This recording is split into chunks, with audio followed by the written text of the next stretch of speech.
Ce mardi 4 mai, aux environs de 11 heures, s'est effondré dans le district d'Abidjan, à la Palmeraie, carrefour ferronnier. L'incertitude plane sur le nombre de personnes présentes dans l'immeuble au moment du drame, mais 16 personnes ont été sauvées et certaines personnes sont restées coincées. Une pharmacie située au rez-de-chaussée a été écrasée avec son personnel à l'intérieur. Les pompiers et la police sont arrivés sur les lieux de l'effondrement. Des témoins sur place ont décrit la scène comme chaotique.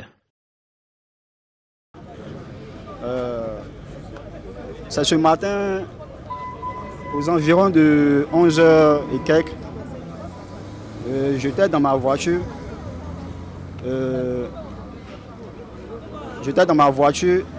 Puis bon,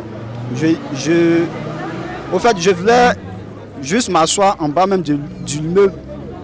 Après, tout à coup, je dis, je vais m'asseoir dans la voiture, à l'arrêt de la voiture. Étant à l'arrêt de la voiture, avec le vigile en face de moi, qui était assis en face de moi, tout d'un coup, j'ai entendu un bruit, brusquement comme ça, un bruit. Je me suis projeté sur la route, sans voir même qu'il y avait des voitures même qui venaient. Bon, je me suis jeté sur la route. Étant avec la poussière qui est venue, je ne voyais plus rien devant moi. Donc, j'étais paniqué au fait. En même temps, toutes ces voitures se sont arrêtées et ils m'ont laissé traverser. C'est là que je me suis retrouvé un peu. Donc, franchement dit, si ce n'était pas la grâce de Dieu, j'étais ce matin en bas de l'immeuble actuellement. Parce qu'il y a un ami vigile qui est en bas aussi, justement, qui est en bas aussi. Il y a eu 2 femmes qui ont évacué avec plus 2 hommes aussi. Et il y a des gens coincés même là, à l'intérieur aussi, tout ça. Bon, il y a attendu un bruit. Donc je suis sorti rapidement, venu voir ce qui se passe. Donc on venait, il y a trouvé un jeune qui était en moto. Lui qui m'a dit qu'il y a un bâtiment qui est tombé. Et quand je suis arrivé aussi, il a trouvé un autre jeune qui est descendu du bagarre. Maintenant, le bâtiment n'était pas comme ça. Le bâtiment partait doucement. Donc bon, nous, comme il y avait des gens en bas, on ne pouvait pas regarder tout ça. Donc il y avait une femme en haut, avec son enfant, elle était enceinte. Une femme en haut, son enfant. Voilà, elle était enceinte. Donc on est monté directement, à lui prendre la femme, on a mis la femme au dos, on a fait descendre. Elle était enceinte, donc on l'a pris, on l'a fait descendu. Donc après, maintenant, il y avait des gens en bas, nous sommes rentrés par le bas. On a fait sortir une dame, un vigile, et puis deux personnes.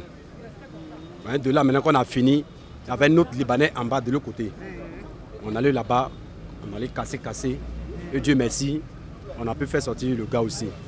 Les secours sont toujours mobilisés sur place pour secourir toutes les personnes encore coincées dans l'immeuble.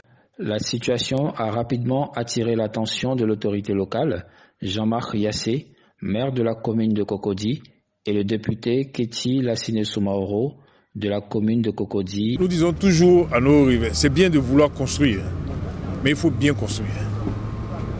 Il faut respecter, et c'est ce que nous avons mis en place avec le ministère de la Construction, les cabinets qui vont voir si oui ou non nous devons faire des études, nous devons creuser, nous pouvons plutôt creuser le sol.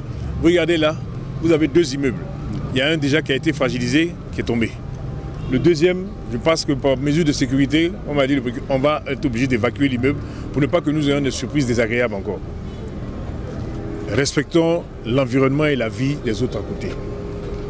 Nous disons merci à nos forces des GSPM qui sont déjà en place et qui sont en train de faire tout pour sortir les gens qui sont encore dedans.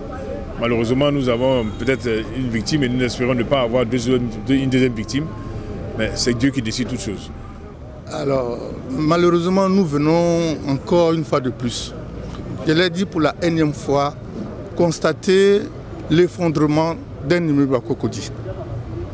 Cette situation est le résultat, de mon point de vue, de la corruption et de l'inefficacité de ce gouvernement qui est incapable de faire construire ou de contrôler la construction d'un immeuble R+3 alors qu'il se vante de construire les plus belles routes du monde, les plus grands ponts du monde, alors qu'un bâtiment de R+3 s'écroule comme c'était une feuille qui flottait dans le vent.